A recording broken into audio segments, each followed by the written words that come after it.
പലതരം റിലേഷൻഷിപ്പുകളുടെ കാലമാണല്ലോ ഇത്. Dry dating, ghosting, love bombing, ഇങ്ങനെ നീളുന്നു വെറൈറ്റി റിലേഷൻഷിപ്പുകൾ. ഇപ്പോഴിതാ ഈ കൂട്ടത്തിലേക്ക് പുതിയൊരാൾ കൂടി എത്തിയിരിക്കുകയാണ്. ആരാണെന്നല്ലേ?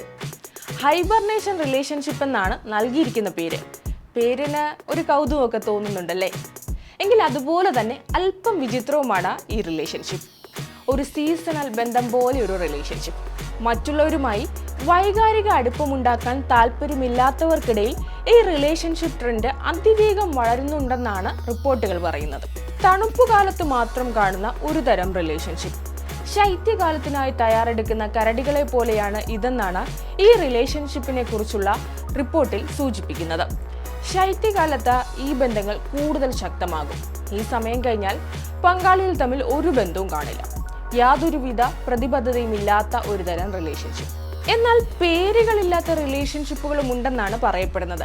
ചില ഘട്ടത്തിൽ പ്രണയമെന്നോ തങ്ങൾക്കിടയിലുള്ളത് എന്താണെന്നോ കണ്ടെത്താൻ കഴിയാത്തവർക്കിടയിലാണ് നോ ലേബിൾ റിലേഷൻഷിപ്പുകൾ കാണപ്പെടുന്നത്. നോ ലേബിൾ റിലേഷൻഷിപ്പുകൾ എന്നത് പ്രത്യേകിച്ച് ഒരു പേരോ മാനദണ്ഡങ്ങളോ ഒന്നുമില്ലാത്ത റിലേഷൻഷിപ്പുകളാണ്. ഇവിടെ പങ്കാളികൾ തമ്മിൽ കമ്മിറ്റ്മെന്റുകളോ പ്രതീക്ഷകളോ ഒന്നും ഉണ്ടാകില്ല. നിയമങ്ങളോ വ്യവസ്ഥകളോ ഇല്ല.